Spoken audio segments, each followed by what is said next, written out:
परमेश्वर का धन्यवाद हो। एक बार फिर प्रभु के अनुग्रह से हमें यह अवसर मिला कि हम परमेश्वर के वचन पर मनन कर सके। हम पहला थिस्सलुनीकियों की पत्री से अध्ययन करते आ रहे हैं और हमने पिछले कई समय में इस पत्री का अध्ययन किया और आज हम उसके अंतिम भाग में पहुंच गए हैं। हम आज की कुछ अंतिम आयतों को पढ़ेंगे और उस पर मनन करेंगे। हम निकालेंगे पहला थिस्सलुनीकियों, फर्स्ट थिस्सलुनियंस चैप्टर 5 और वर्स 12 to 28। पहला थिस्सलुनीकियों उसका 5वां अध्याय और उसकी 12 आयत से हम 28 आयत तक जल्दी से पढ़ लेंगे और फिर उस पर मनन करेंगे। भाइयों, हम तुमसे विनती करते हैं कि जो तुम में परिश्रम करते हैं और प्रभु में तुम्हारे अगुए हैं और तुम्हें शिक्षा देते हैं, उनका सम्मान करो और उनके काम के कारण प्रेम के साथ उनको बहुत ही आदर के योग्य समझो। आपस में मेल मिलाप से रहो। हे भाइयों, हम तुम्हें समझाते हैं कि जो ठीक चाल नहीं चलते उनको समझाओ, कायरों को ढाढ़स दो, निर्बलों को संभालो, सबकी ओर सहनशीलता दिखाओ। सावधान, कोई किसी से बुराई के बदले बुराई न करे, पर सदा भलाई करने पर तत्पर रहे। आपस में और सबसे भी भलाई ही की चेष्टा करो। सदा आनंदित रहो, निरंतर प्रार्थना में लगे रहो, हर बात में धन्यवाद करो, क्योंकि तुम्हारे लिए मसीह यीशु में परमेश्वर की यही इच्छा है। आत्मा को न बुझाओ, भविष्यवाणी को कुछ न जानो, सब बातों को परखो, जो अच्छी है उसे पकड़े रहो, सब प्रकार की बुराई से बचे रहो। शांति का परमेश्वर आप ही तुम्हें पूरी रीति से पवित्र करे और तुम्हारी आत्मा और प्राण और देह हमारे प्रभु यीशु मसीह के आने तक पूरे और निर्दोष सुरक्षित रहे। तुम्हारा बुलाने वाला सच्चा है और वह ऐसा ही करेगा। हे भाइयों, हमारे लिए प्रार्थना करो। सब भाइयों को पवित्र चुंबन से नमस्कार करो। मैं तुम्हें प्रभु की शपथ देता हूँ कि यह पत्री सब भाइयों को पढ़कर सुनाई जाए। हमारे प्रभु यीशु मसीह का अनुग्रह तुम पर होता रहे। आमीन। परमेश्वर अपने वचन के पढ़े और सुने जाने पर अधिकाई से आशीष देवे। हमने पिछले आयतों में जब हम इस पत्री से अध्ययन कर रहे थे तो हमने 11 आयत तक अध्ययन किया था और हमने मुख्य रूप से एक इस विषय में अध्ययन किया था कि पौलुस प्रभु यीशु मसीह के आगमन के संबंध में एक विश्वासी को क्या तैयारी करना है, किस प्रकार प्रभु यीशु मसीह के आगमन के विषय में आगमन के लिए एक विश्वासी को तैयार होना है, उस विषय में हमने कुछ सच्चाइयों को देखा था। आज जब हम 12 आयत से आगे बढ़ते हैं तो 12 आयत से पौलुस 14 आयत तक या उसके 28वें आयत तक जब हम आगे बढ़ते हैं तो पौलुस निवेदन या विनती करते हुए बड़ी नम्रता के साथ कुछ महत्वपूर्ण निर्देशनों को देते हुए इस पत्री के समापन की ओर बढ़ रहा है। अगर हम 12 आयत से 14 आयत तक अध्ययन करें तो हम इस बात को देखते हैं कि पौलुस कलीसिया में 3 प्रकार के लोगों को या 3 प्रकार के अलग अलग स्तर के लोगों का वर्णन करता है। उनके बारे में बताता है कि वे किस हालत में है, किस स्तर में है, वो कैसे हैं, उनके लक्षण क्या है, स्वभाव क्या है और उनके साथ कलीसिया को कैसा व्यवहार करना चाहिए, है ना। एक बार फिर ध्यान से सुनिए कि 12, 13 और 14 आयत में पौलुस 3 प्रकार के या 3 स्तर के विश्वासियों का जो कलीसिया में पाए जाते हैं वर्णन कर रहा है कि उनका स्वभाव कैसा होता है या उनकी पहचान या लक्षण कैसे होते हैं, उनके कार्य कैसे होते हैं और इन तीनों अलग अलग स्तर के लोगों के साथ कलीसिया को कैसे व्यवहार करना है या कलीसिया का प्रत्युत्तर कैसा होना है वो बताता है। और उसके बाद कुछ और महत्वपूर्ण निर्देशनों को देते हुए वो इस पत्री का समापन करता है। तो हम आरंभ करते हैं। सबसे पहले 12 आयत को पढ़ लीजिए और फिर हम आगे बढ़ते हैं। 12 से 14 आयत को पढ़ लीजिए जल्दी से।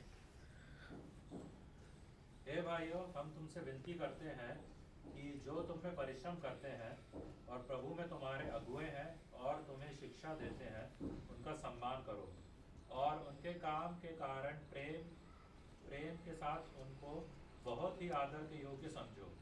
आपस में मेल मिलाप से रहो।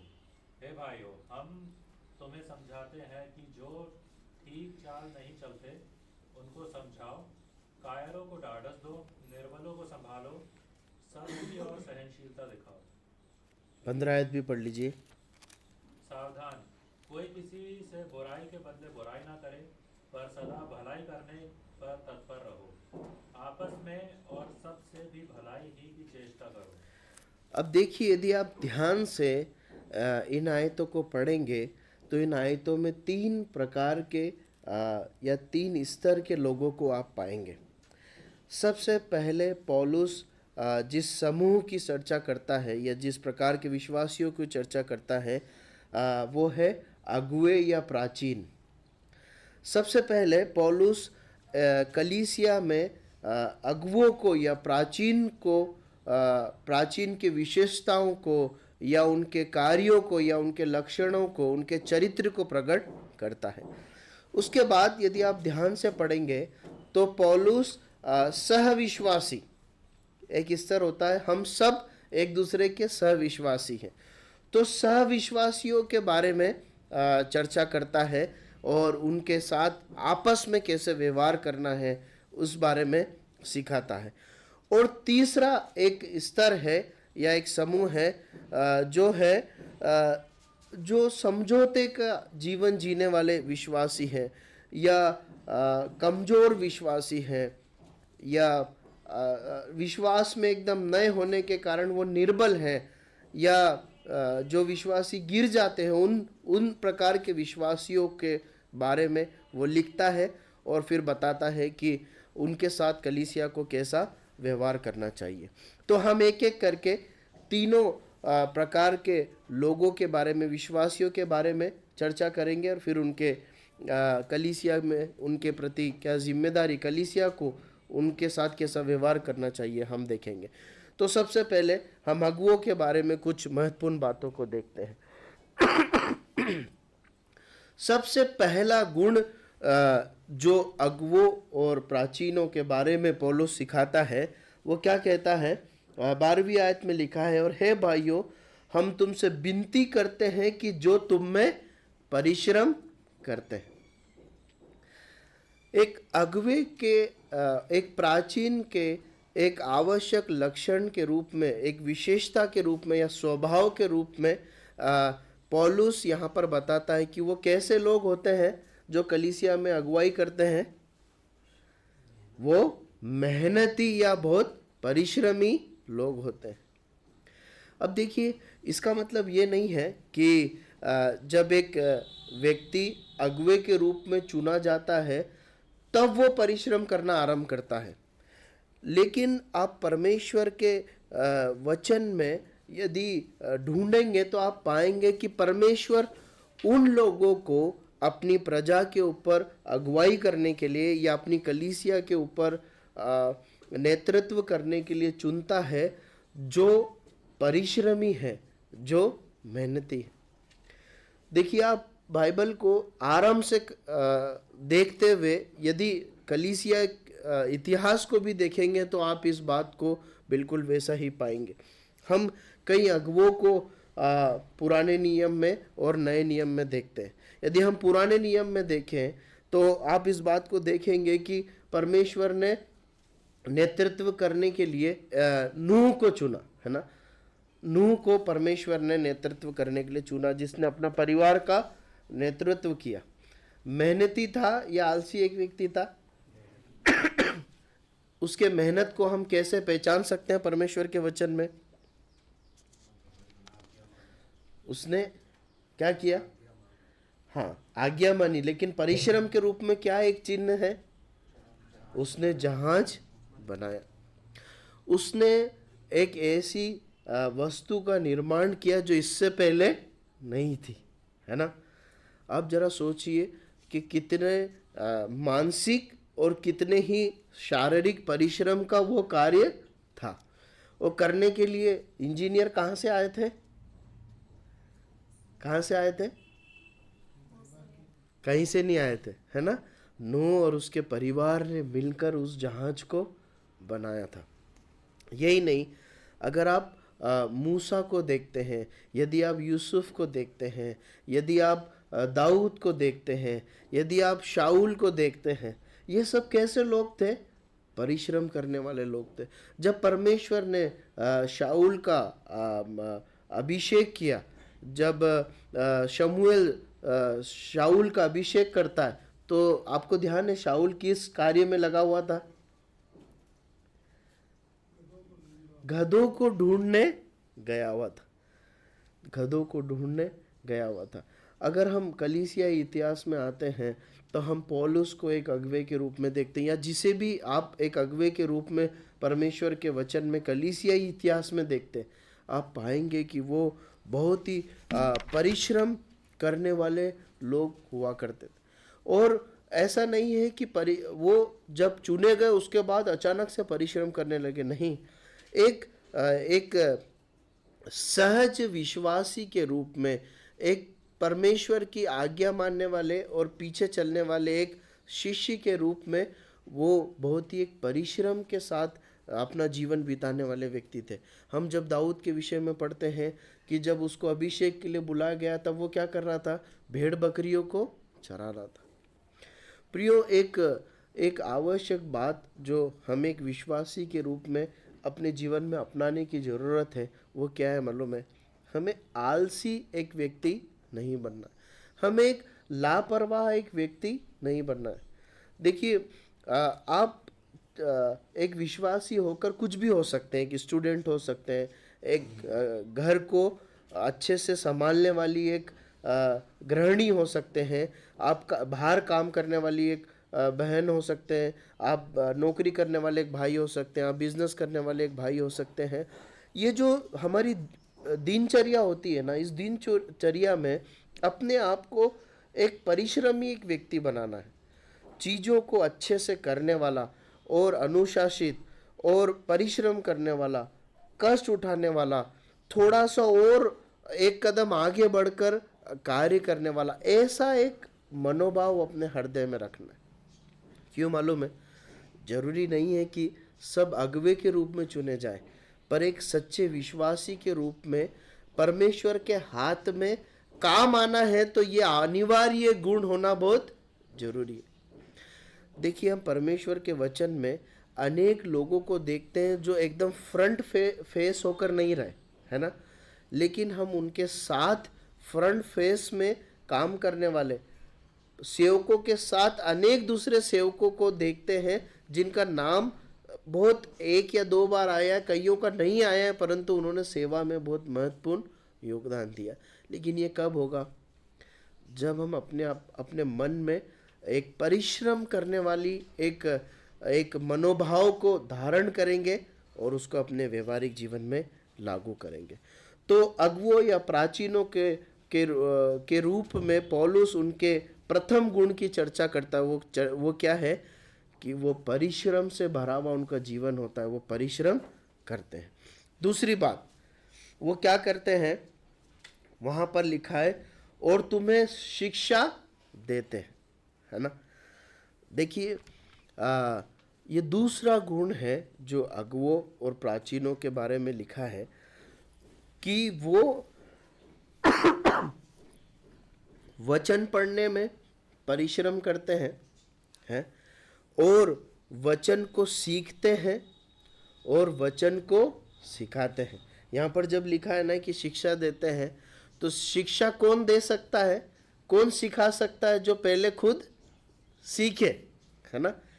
हमारे बच्चों को स्कूलों में जो टीचर्स पढ़ाती है, आजकल अनिवार्य रूप से उन्हें बीएड करना बहुत ज़रूरी है, मतलब उन्हें मास्टर्स करना, सबसे उच्चतम पढ़ाई जो पढ़ाने के लिए करना बहुत ज़रूरी है।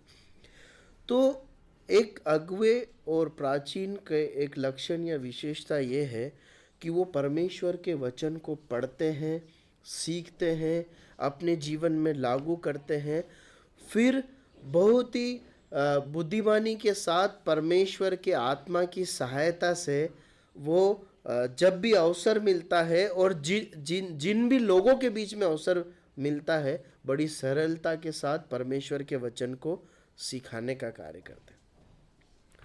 अब देखिए, फिर यहाँ पर एक बात आती है कि ये जो अगुवे और प्राचीन जो है ना, ऐसा नहीं है कि जब इन्हें उस रूप में अगुवे के रूप में जब नियुक्त किया जाता है तब ये कार्य में भिड़ जाते हैं, वचन सीखने पढ़ने के कार्य में, परंतु जो एक सच्चे विश्वासी के रूप में अपने जीवन में परमेश्वर के वचन को पढ़ने में, अपने जीवन में लागू करने में मेहनत करता है ना, परमेश्वर उसे समय रहते रहते रहते परमेश्वर के वचन को सिखाने का भी वरदान या अनुग्रह देते हैं।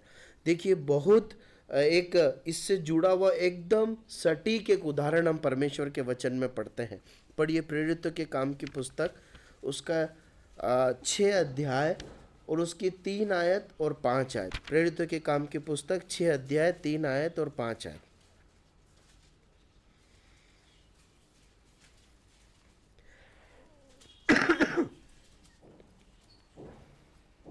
इसलिए हे भाइयों, अपने में से 7 सुना पुरुषों को जो पवित्र आत्मा और बुद्धि से परिपूर्ण हो चुन लो कि हम उन्हें इस काम पर ठहरा दें। ठीक। यह बात सारी मंडली को अच्छी लगी और उन्होंने स्तिफनुस नामक एक पुरुष को जो विश्वास और पवित्र आत्मा से परिपूर्ण था, और फिलिप्पुस और परखुरुस और निकानोर और तिमोन और पर्मिनास और अंताकिया के निवासी निकुलाउस को जो यहूदी मत में आ गया था चुन लिया। ठीक है। अब देखिए, यहाँ पर कलीसिया में किसी काम को अच्छे से कर पाने के लिए, नेतृत्व करने के लिए अगुवों को चुना जा रहा है ना। यही संदर्भ है ना, आप सभी इस संदर्भ को जानते हैं। अब ध्यान दीजिए, वहाँ पर क्या लिखा है। उन्होंने यह निर्णय लिया कि अब हम में से कुछ लोगों को चुना जाए, और उनकी विशेषता क्या होनी चाहिए। क्या विशेषता लिखी है 3री आयत में, बताएं जल्दी से। किस बात से परिपूर्ण होना चाहिए? पवित्र आत्मा और बुद्धि से परिपूर्ण होना चाहिए। अब यहां पर जो लिखा है बुद्धि से, बुद्धि मतलब क्या? जिन्हें बहुत अच्छा नॉलेज हो कि कैसे कैटरिंग का काम किया जाता है, वो है क्या? कैसे मटेरियल मैनेजमेंट किया जाता है, वो यहाँ लिखा है क्या? आपको मालूम है बुद्धि किसको बोला गया परमेश्वर के वचन में? नीति वचन में बुद्धि के बारे में बार बार पढ़ते। कौन है मालूम है बुद्धि? हाँ, प्रभु यीशु मसीह के लिए बुद्धि का शब्द उपयोग किया गया है। और प्रभु यीशु मसीह का एक उपनाम क्या है? आदि में क्या था? वचन था। आप समझ रहे हैं? जब यहां पर इस प्रकार से लिखा गया है कि हम उन व्यक्तियों को चुने जो परमेश्वर के आत्मा से परिपूर्ण हो और बुद्धि से परिपूर्ण हो, तो बुद्धि मतलब जो परमेश्वर के वचन में दक्ष हो, जो प्रभु यीशु मसीह के पवित्र वचन, परमेश्वर के पवित्र वचन से भरपूर हो, ये उसके सही मायने। अब बताइए, चुने जाने के समय स्तिफनुस और यानी भाई लोग अगुवे थे क्या? प्राचीन थे क्या? नहीं, लेकिन इन्होंने एक सामान्य विश्वासी के रूप में परमेश्वर के वचन को पढ़ने के लिए अपने आप को साधा था, परिश्रम किया था। ये परमेश्वर के वचन से बिल्कुल भरपूर थे। फिर अचानक क्या हुआ? एक दिन समय आया कि कुछ लोगों की ज़रूरत है जो कलीसिया के कार्यभार को संभाल सके, नेतृत्व कर सके। तब क्या हुआ? ये लोग चुने गए। देखिए, यदि आप इसका 7वां अध्याय पढ़ेंगे ना, प्रेरितों के काम की पुस्तक, आप लिख लीजिए, पढ़ नहीं सकते हम।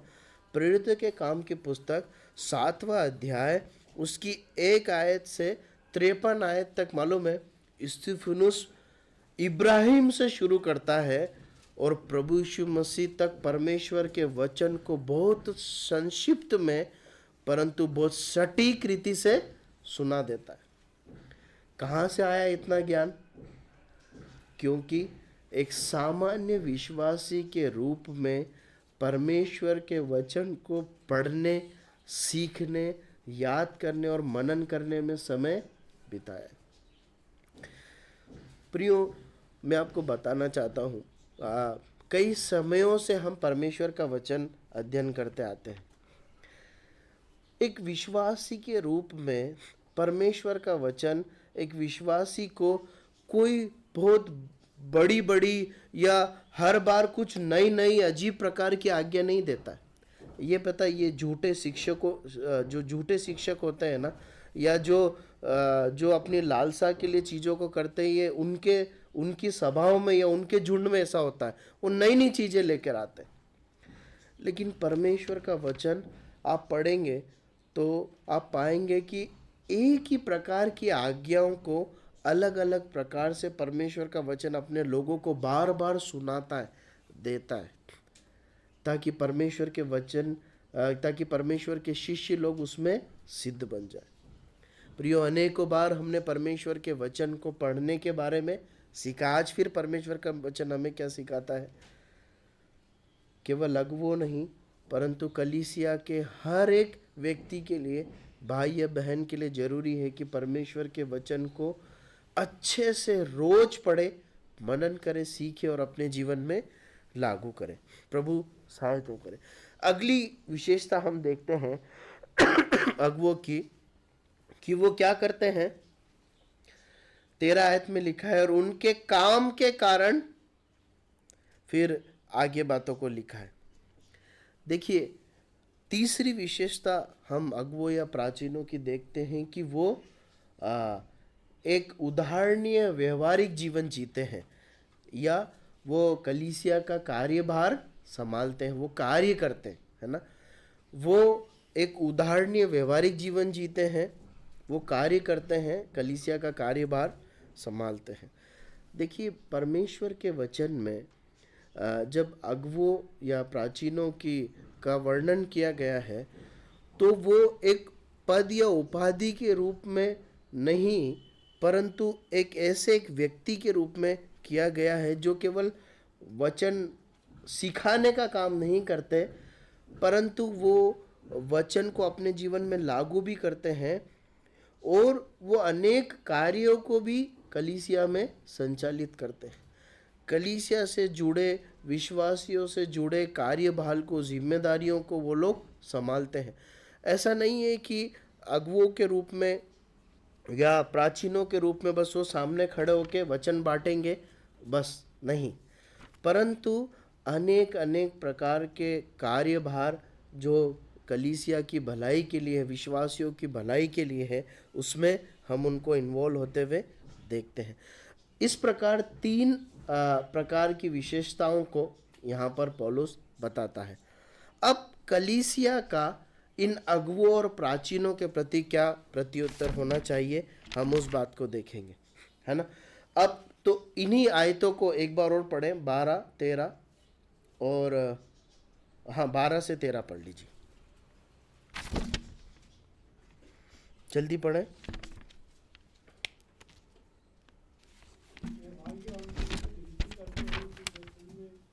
परिश्रम करते हैं और प्रभु में तुम्हारे अगुवे हैं और तुम्हें शिक्षा देते हैं, उनका सम्मान करो और उनके काम के कारण प्रेम के साथ उनको बहुत ही आदर के योग्य समझो, आपस में मेल मिलाप से रखो। बस काफ़ी।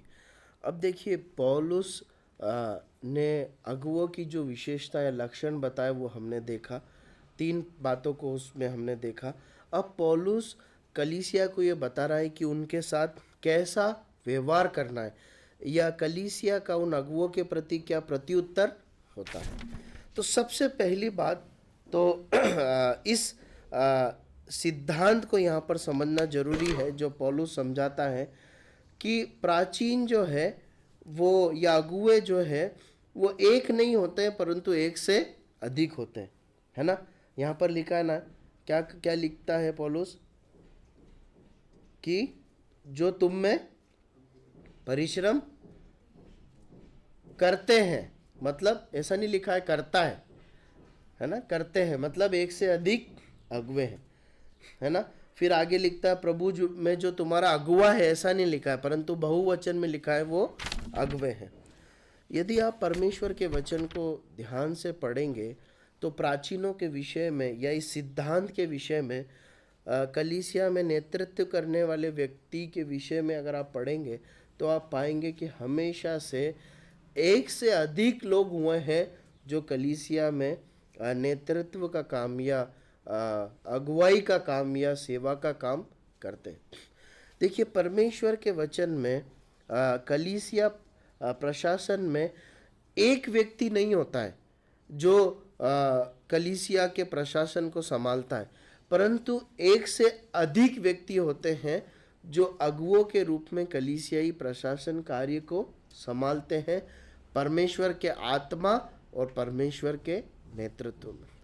देखिए, ऐसा नहीं है कि एक कोई शासक नहीं है इसलिए सब अपनी अपनी अपनी मर्जी से सब लोग एक समान होकर चले, नहीं। परमेश्वर उन लोगों में से, उस झुंड में से एक से अधिक लोगों को, 2 हो सकते, 3 हो सकते, 4 हो सकते हैं, या कुछ और भी अधिक भी हो सकते हैं, इतने लोगों को खड़ा करता है जो जिम्मेदारी को उठाते हैं और कलीसिया को परमेश्वर में बढ़ाने के लिए नेतृत्व करते हैं। तो ये एक सिद्धांत निकल कर आता है। अब हम अगली बात, जो मुख्य बात, एक कलीसिया का उत्तरदायित्व क्या है, उनके प्रति जिम्मेदारी क्या है, उसको देखते हैं। तो वहाँ पर लिखा है कि उनकी मानो। देखिए, सबसे पहले कलीसिया की जिम्मेदारी होती है कि हम अगुवे के रूप में परमेश्वर ने हमें किसे दिया है उस व्यक्ति को रिकॉग्नाइज करना या उसे पहचानना और उसके प्रति क्या करना, सबमिट करना बहुत जरूरी है। कलीसिया के विश्वासियों की जिम्मेदारी है कि इस बात को परमेश्वर के वचन के आधार पर पहचाने कि हाँ, इस एक व्यक्ति को या एक से अधिक इन व्यक्तियों को हमें समझ में आता है इनके कार्य जीवन से, परमेश्वर के वचन के प्रकाश से, कि इन्हें परमेश्वर ने अगुवे के रूप में या प्राचीन के रूप में चुना है, ये पहचानना। और इसलिए कि उन्होंने इस बात को पहचान लिया है, अब उनके सलाह को या उनके बातों निर्देशनों को मानना, उसके प्रति सबमिट करना कलीसिया की जिम्मेदारी है। देखिए, इस बात को हमेशा ध्यान रखिए कि परमेश्वर के वचन में कलीसिया में प्राचीनों को चुनना या अगुवों को चुनना काम विश्वासियों का नहीं है। ये किसका काम है मालूम है? परमेश्वर का काम है। परमेश्वर अगुवों को नियुक्त करते हैं, परमेश्वर सेवकों को या प्राचीनों को नियुक्त करते हैं। उस नियुक्ति को कलीसिया क्या करती है? पहचानती है। देखिए, एक आयत पढ़िए, प्रेरितों के काम की पुस्तक 20 अध्याय और 28वीं आयत। प्रेरितों के काम की पुस्तक 20 अध्याय और 28वीं आयत।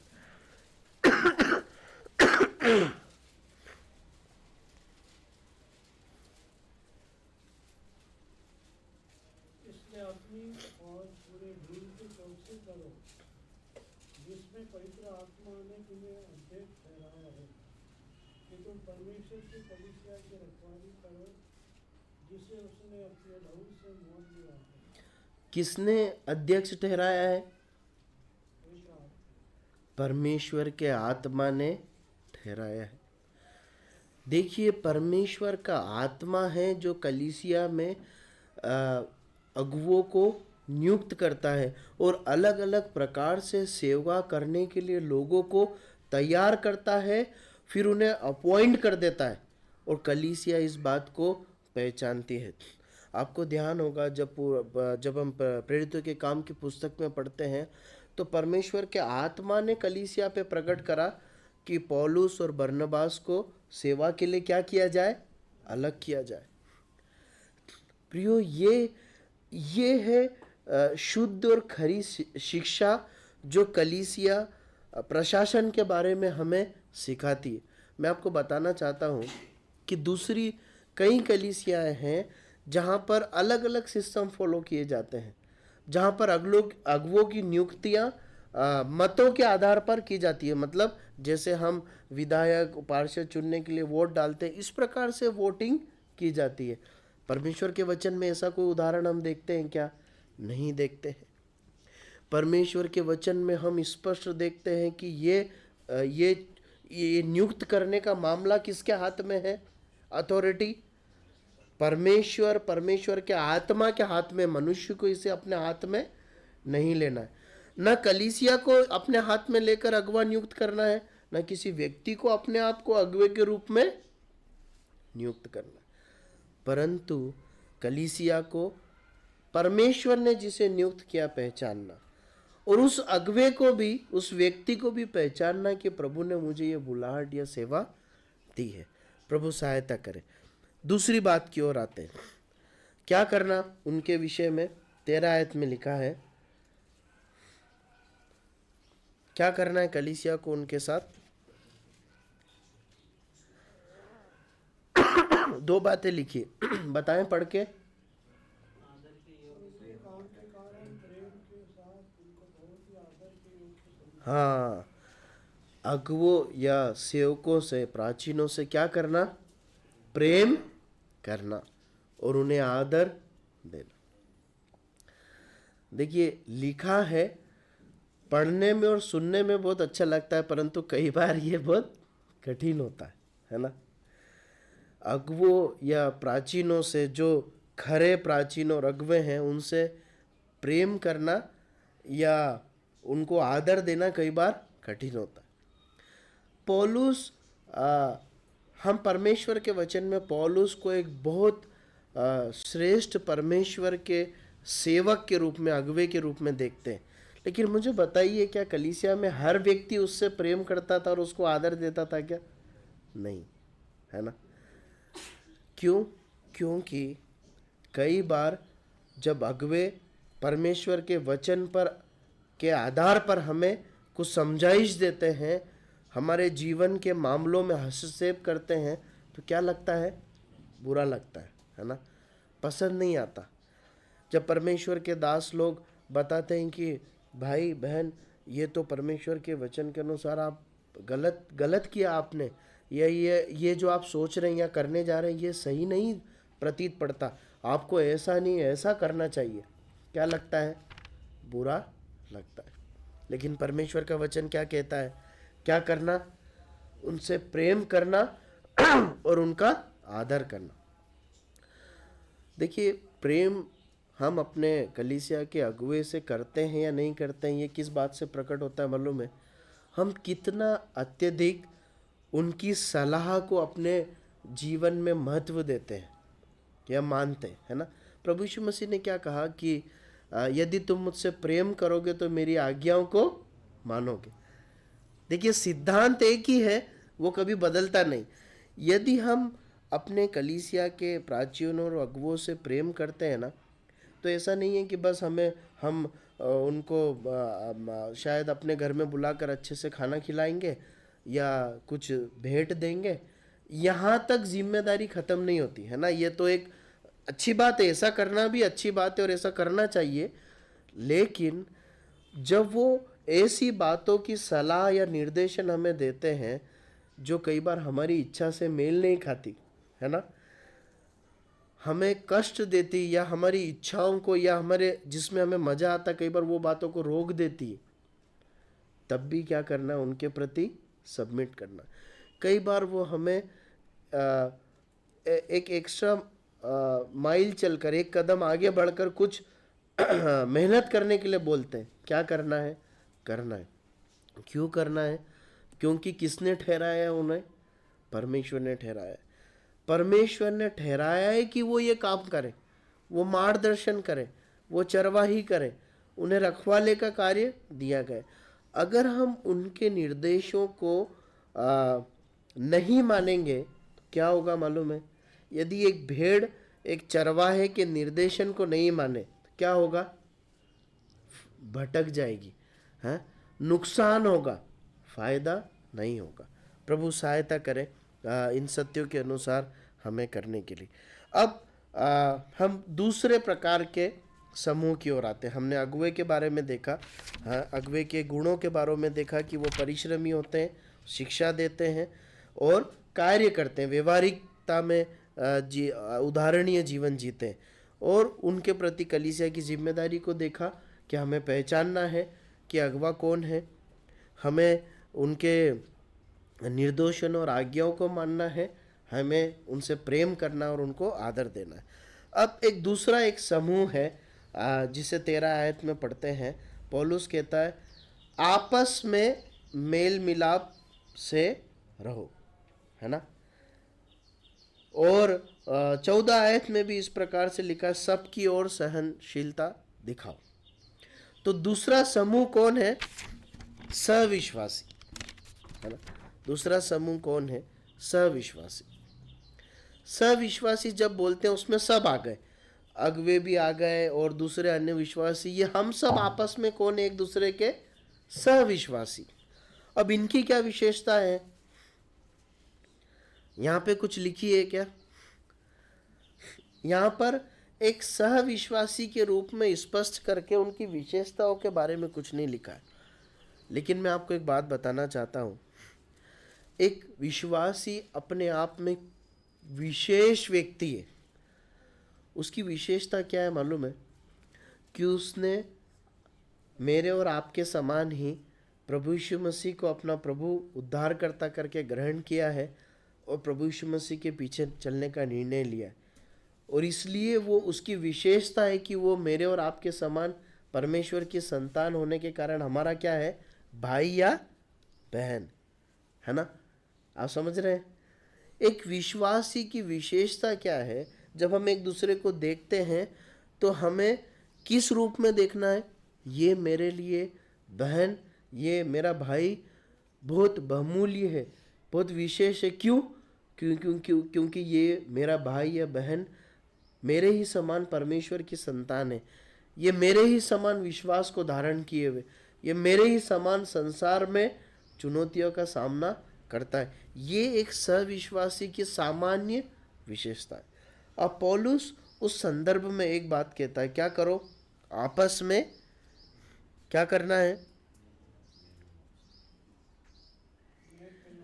आपस में मेल मिलाप से रहना है।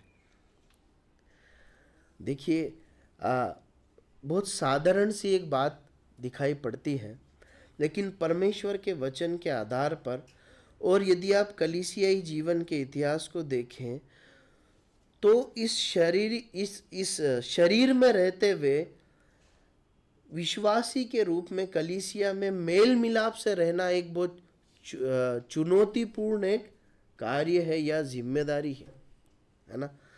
देखिए हमेशा याद रखिए कि हमारे अंदर प्रभु यीशु मसीह पर विश्वास करने के बाद एक आत्मिक चरित्र या स्वभाव परमेश्वर हमें देते हैं, लेकिन साथ ही साथ हमारे अंदर शारीरिक स्वभाव या पुराना मनुष्यत्व भी है।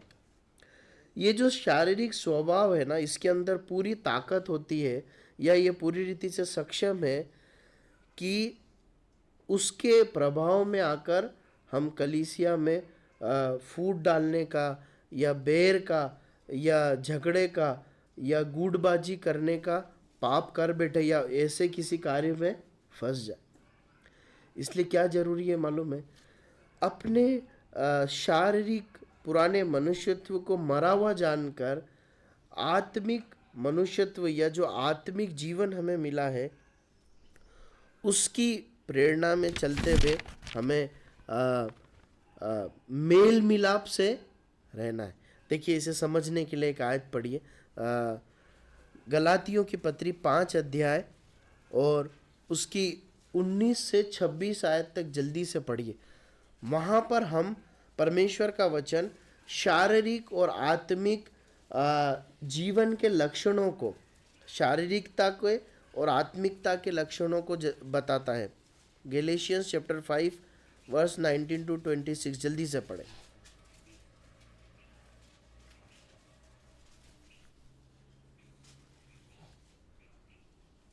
जल्दी पढ़े।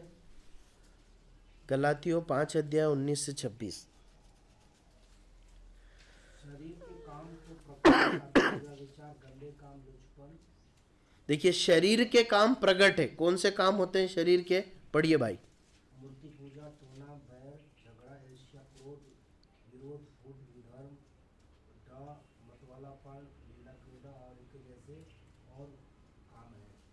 के विषय में मैं तुमसे पहले कह देता हूँ, जैसे पहले तुमसे कह चुका हूँ कि ऐसे ऐसे काम करने वाले परमेश्वर के राज्य के वारिस ना होंगे। और आत्मा का फल प्रेम, आनंद, शांति, धीरज, कृपा, भलाई, विश्वास और नम्रता और संयम है। ऐसे ऐसे काम के विरोध में कोई भी व्यवस्था नहीं।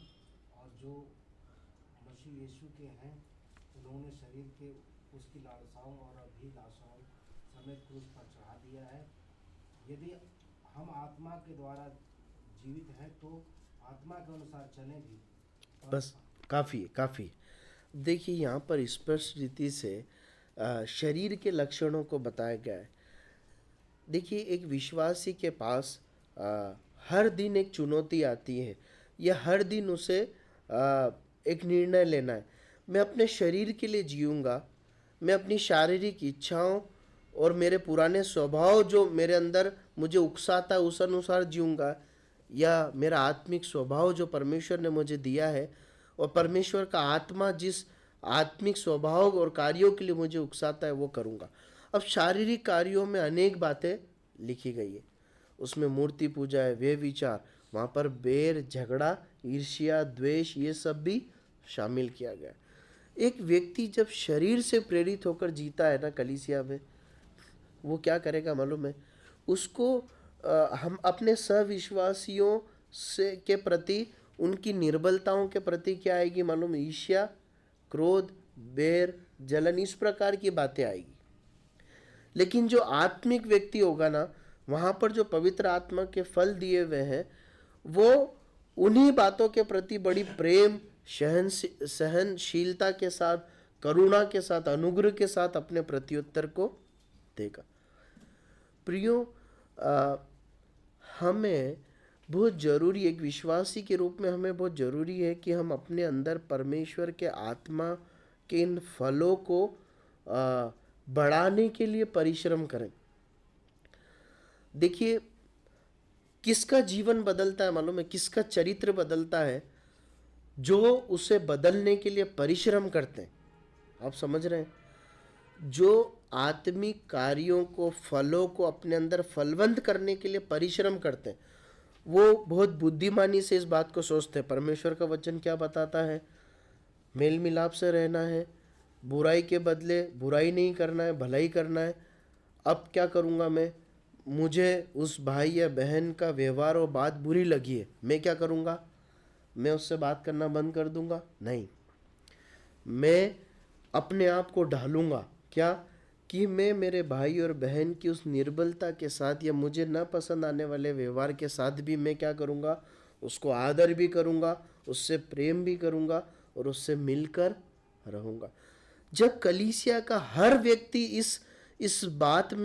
इस बात को करने के लिए अपने आप को दे देता है ना, तभी क्या होता है मालूम है? एक कलीसिया बहुत प्रेम और मेल मिलाप से रह पाती। प्रभु सहायता करे। हम आगे बढ़ते हैं, हम तीसरे समूह की ओर आते हैं, है ना। तीसरे समूह में हमने देखा था कि कौन से लोग हैं जो गिरे हुए हैं, मतलब जो जैसा उन्हें सटीक विश्वासी का जीवन जीना चाहिए वैसे नहीं जीते हैं, परंतु उस स्तर से नीचे गिरकर समझौते का जीवन जीते। अब इसमें भी 3 प्रकार के लोगों को वहाँ पौलुस लिखता है ना। जो पढ़ लीजिए 14 आयत को पढ़ लीजिए। हे भाइयों, हम तुम्हें समझाते हैं कि जो ठीक चाल नहीं चलते उनको समझाओ, कायरों को संभालो, निर्बलों को संभालो, सबकी ओर सहनशीलता दिखाओ। देखिए 3 प्रकार के लोग यहाँ पर हैं। इस झुंड में 3 इस स्तर में 3 प्रकार से लोगों को हम देख सकते हैं। पहले कौन है? जो ठीक चाल नहीं चलते। दूसरे कौन है? कायर हैं। और तीसरे कौन है? निर्बल है ना। जो ठीक चाल नहीं चलते, इसका मतलब क्या है? उनका चाल चलन परमेश्वर के वचन के अनुसार या कलीसिया में जैसा सिखाया जाता है, वचन जैसी आज्ञा देता वैसा नहीं है। पढ़िए कुछ आयतों को, फिलिपियो 1:27 और 3:18।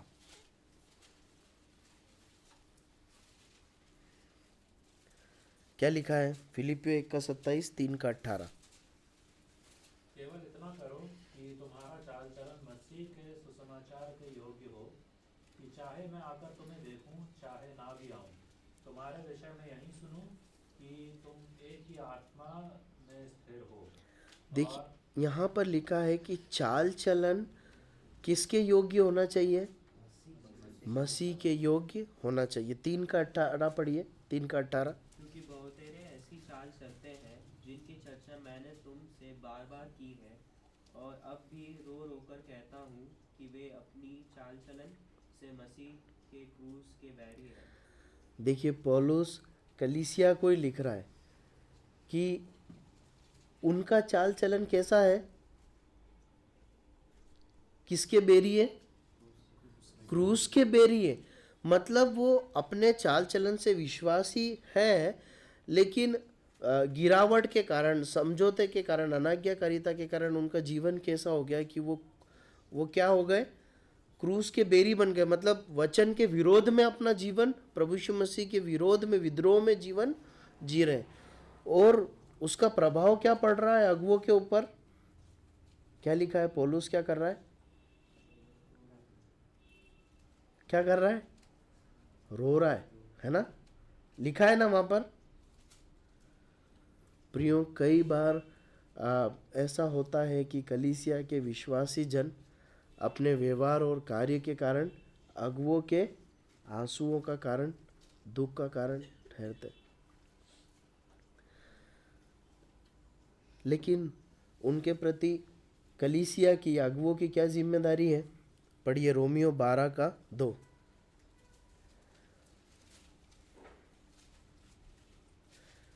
रोमियो 12:2। इस संसार के सदृश न बनो परंतु रोमियो 12:2 है क्या? हाँ, पढ़िए पढ़िए। इस संसार के सदृश न बनो परंतु तुम्हारे मन के नए हो जाने से तुम्हारा चाल चलन भी बदलता जाए, जिससे तुम परमेश्वर की भली और भावती और सिद्ध इच्छा अनुभव से मालूम करते रहो। हाँ, देखिए यहाँ पर विश्वासी को सिखाया गया है कि संसार के सदस्य न बनते हुए बुद्धि के नए हो जाने से नए चाल चलन के अनुसार समझना। लेकिन थिस्सलुनीकियों की पत्री उसका 5वां अध्याय और उसकी 14 आयत में लिखा है कि जो ठीक चाल नहीं चलते उनको क्या करना है? समझाना है। उनको समझाना है, उनको समझाना। देखिए कलीसिया की जिम्मेदारी है कि जो विश्वासी गिर जाता है, अगुवों की जिम्मेदारी है जो पिछड़ जाते हैं उन्हें क्या करना है? समझाना है, निर्देशन देना है, उन्हें चितौनी देना है और उन्हें वापस रिस्टोर करना है, चाहे वे आंसू बहाने का कारण क्यों ना ठहरे।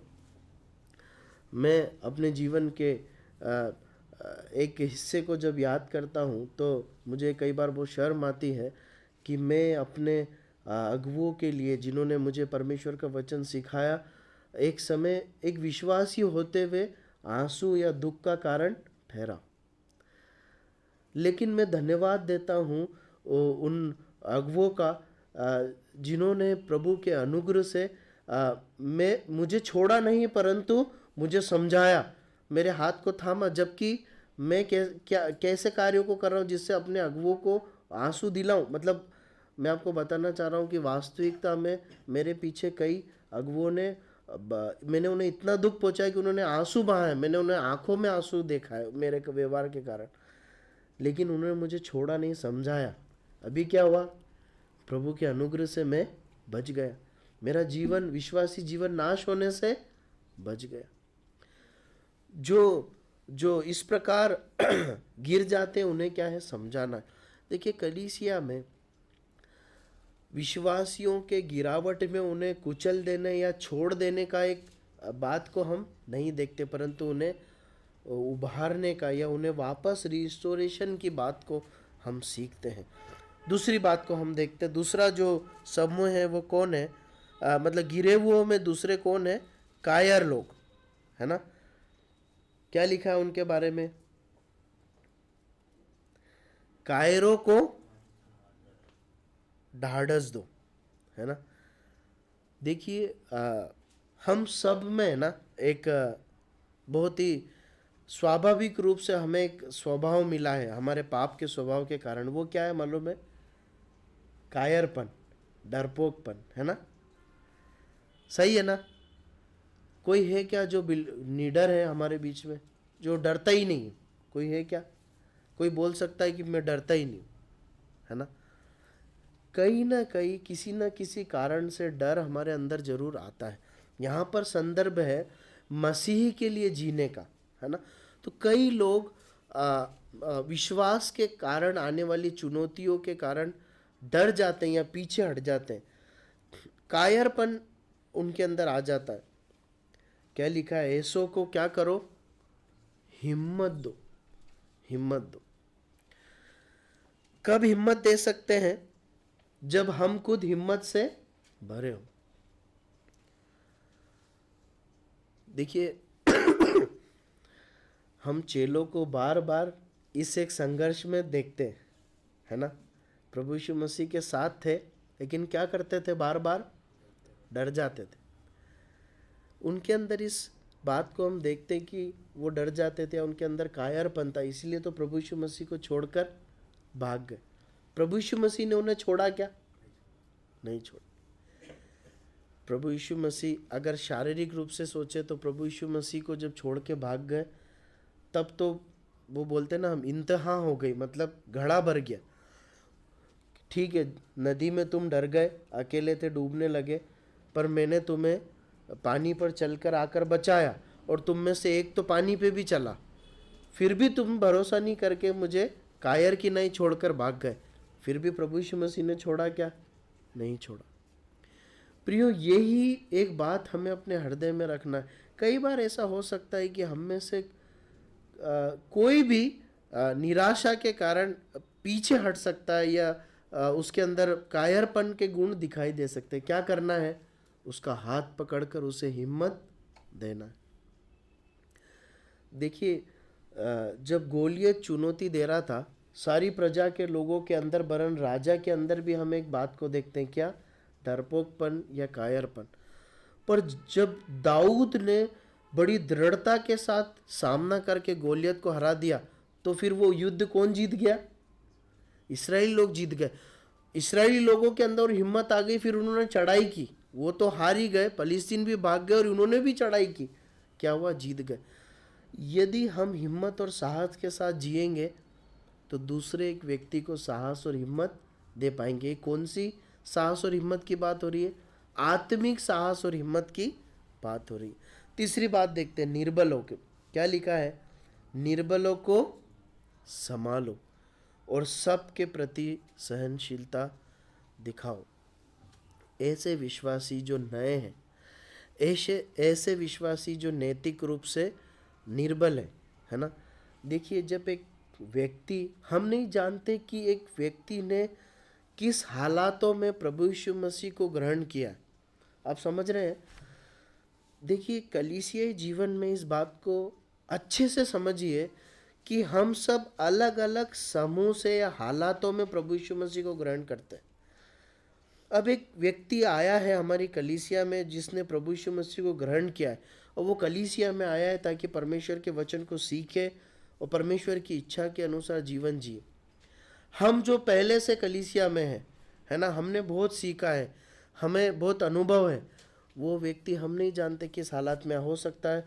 वो जिस दिन उसने प्रभु यीशु मसीह को ग्रहण किया है, वो कई सारी गंदी आदतों में पड़ा हो, कुछ व्यसन करता हो, कुछ पाप करता हो, है ना?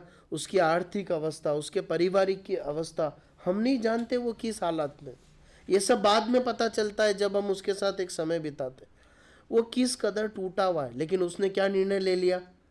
मैं प्रभु यीशु मसीह के पीछे चलूंगा। आपको क्या लगता है, बहुत आसान है उन आदतों को छोड़ना जिसमें उसने जिंदगी जी है? आसान है क्या? नहीं है ना? ऐसा संभव है कि विश्वास में आने के बाद भी वो उन आदतों में, हो सकता है कुछ व्यसन हो उसमें गिर जाए, हो सकता है कुछ आदत हो उसमें गिर जाए, हो सकता है उसके पारिवारिक माहौल या आर्थिक स्थिति के कारण उसके जीवन में गिरावट आ जाए। क्या करना है? ऐसे लोगों को उन्हें क्या करना है? क्या लिखा है वहाँ पर?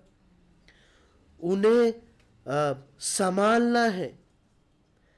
देखिए, परमेश्वर का वचन रोमियो की पत्री 15 अध्याय 1 आयत में हम पढ़ते हैं, जल्दी से पढ़ें। क्या लिखा है, हम पढ़ के समाप्त करेंगे।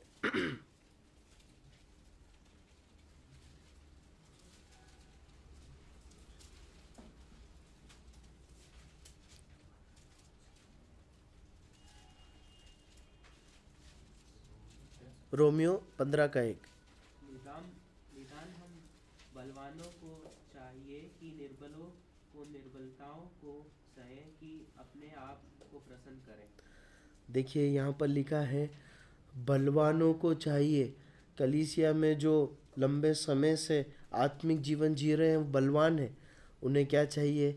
ऐसे गिरते पड़ते विश्वासियों को क्या कहना है, क्या करना है? सहना है, सहना है।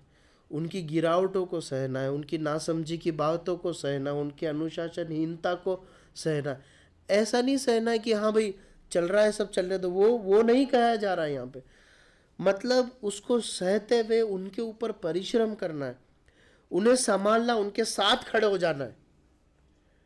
पता है परमेश्वर का वचन जब रिस्टोरेशन के विषय में पढ़ाता है, सिखाता है, हम अभी हमारा विषय नहीं है लेकिन मैं आपको बताना चाहता हूँ, परमेश्वर के वचन में इस प्रकार से एक शब्द यूज़ किए गए हैं। जब आप रिस्टोरेशन का अध्ययन करते हैं परमेश्वर के वचन में, तो जैसे हड्डियों को जोड़ा जाता है ना, एक मान लीजिए एक व्यक्ति का एक्सीडेंट हो गया, उसकी कई सारी हड्डियां टूट गई, तो एक सर्जन ऑपरेशन थिएटर में ले जाकर कैसे उन हड्डियों को वापस अलाइन करेगा, जोड़ेगा एक दूसरे से, फिर ज़रूरत पड़ी तो उसमें प्लेटें लगाएगा, नट कसेगा, लेकिन सब कुछ ठीक करेगा।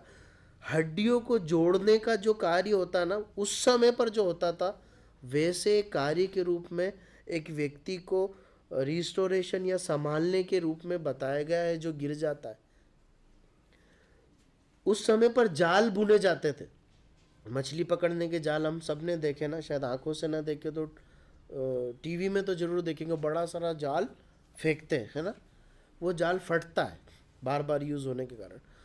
बहुत बारीक काम है, बैठकर घंटों उस जाल को रिपेयर करना पड़ता है। आसान नहीं है मालूम है, क्योंकि वो वापस मछली फंसेगी जो बहुत ताकतवर होती है, पानी में फाड़ देगी। तो वो जाल के बुनने का जो कार्य रहता है ना, उससे उस बात की तुलना की गई।